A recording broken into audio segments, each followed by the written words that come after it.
Kalau lu Gen Z atau merasa mental lu lemah, kayak gampang nyerah, malas, dan mudah depresi, lu ada di video yang tepat.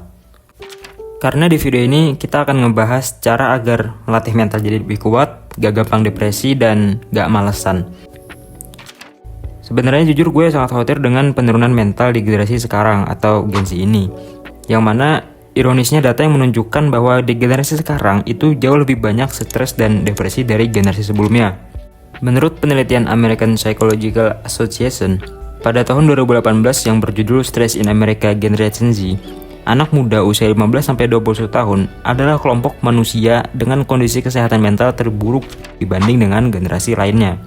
Padahal kalau kita pikir-pikir, generasi sekarang jauh lebih mudah untuk mendapatkan kesenangan. Bosan ya buka sosmed, mau makan pun ya bisa pesan online. Suatu kelebihan yang hanya ada di generasi ini. Rusaknya atau menurunnya kualitas mental sudah jelas menurunkan kualitas hidup. Percayalah, memiliki kecerdasan emosi itu lebih baik dari punya gelar atau pencapaian yang tinggi, tapi kurang dalam kecerdasan emosi.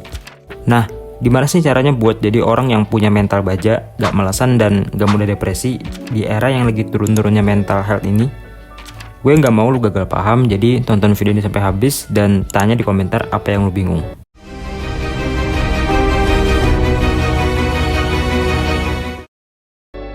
Sebelum kita bahas cara nguatin mental, kita bahas dulu soal hal yang dialami sejuta umat ini, yaitu depresi dan agar lu bisa menanganinya gitu. Kalian pasti pernah ngerasa sedih yang dalam banget, sampai ngaruh ke makan, kerjaan, waktu tidur, dan hobi. Contoh gampangnya kayak habis diselingkuhin atau udah berjuang tapi nggak dianggap. Nah, jika hal itu kalian alami dalam waktu yang lama, misal 2 minggu, bisa jadi kalian depresi. Depresi ini bisa diartikan gangguan mood atau perasaan yang sampai sekarang penelitiannya agak rumit ya. Karena sebab depresi itu banyak dan bervariasi, maka gue hanya akan ngebahas gimana cara umum ngehadapin depresi.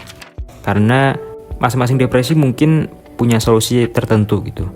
Gue akan mulai dari potongan kata yang ada di buku Filosofi Teras. 10% masalah hidup, ya masalah itu sendiri. 90%-nya adalah cara kita bereaksi ke masalah itu. Setiap orang pasti punya masalah di bumi ini, dan masalah yang lo hadapi sekarang hampir dipastikan pasti ada jutaan yang mengalaminya juga. Jutaan orang dapat masalah yang sama, tapi cara mereka menghadapinya itu yang berbeda-beda. Nah, cara yang paling umum tapi paling bagus yang dapat mengurangi rusaknya perasaan kita ketika kena masalah adalah jaga pikiran kita dulu agar jangan langsung memberikan tanggapan negatif, agar emosi kita tidak langsung meledak. Jadi, ketika lu kena masalah, maka jangan langsung ambil emosi negatif lu, tapi pikir-pikir dulu, apa hal baik yang bisa aku dapat setelah ketimpa masalah ini? Kayak contoh misalkan lu habis putusan, ya berarti lu punya waktu banyak untuk memperbaiki diri lu gitu.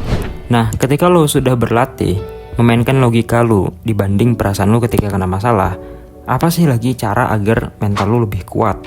Kalau lu ingin punya mental sekuat batu, gak mudah sedih misalnya, lu harus menganggap kalau ngelatih mental itu kayak ngelatih otot. Yang mana otot hanya bisa tumbuh jika ia dirusak dengan mengangkat beban dan pemulihan gitu.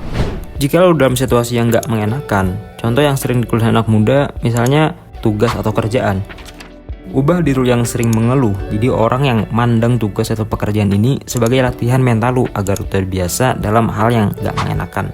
Tapi kan gue malas banget bang. Nah, gue akan kasih tips soal malas ini setelah pembahasan ini. Awal-awal pasti gak enak bro, tapi dengan lu menerima rasa gak enak itu dan menyelesaikannya, lu akan terbiasa dan tangguh dengan memandang itu sebagai latihan agar mental lu lebih kuat.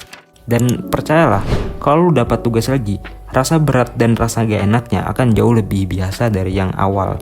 Orang-orang sukses atau berhasil sekarang pasti merasa berat dan gak enak ketika mereka memulai, tapi mereka tetap mencoba dan menerima rasa gak enak itu. Dan pada akhirnya mereka sudah biasa dan bisa mengerjakan hal yang lebih berat dari itu. Nah, terus gimana kalau sudah ada niat tapi malas mengerjakannya? Jadi, rasa malas tuh normal di semua manusia. Tapi yang jadi pembedanya sekali lagi adalah cara orang menyikapi rasa malas itu. Jadi di sini gue punya cara yang sudah gue praktekin lama dan itu berhasil. Gue pakai yang namanya brain hack. Yang mana ketika kita malas untuk ngerjain sesuatu, pasti di otak kita tergambarkan sesuatu yang berat. Nah, di sini cara mainnya brain hack. Ketika kita mikir itu hal yang berat buat dikerjain, Maka ketika itu juga bilang ke diri sendiri kalau kita mau ngerjain itu hanya dalam 1 menit. Nah, lalu set timer lu untuk 1 menit dan kerjain kerjaan lu itu. Nah, di sini letak kerennya. Ketika timer itu habis, percaya atau enggak, lu ngerasa kurang puas dengan kerjaan lu dan ingin tambah lama lagi dalam mengerjakannya. Coba aja. Subscribe channel ini jika lu suka seputar mindset, uang, dan pengetahuan menarik lainnya. Jadi semoga lu atau gue bisa melakukan hal yang terbaik di masa ini. Semangat!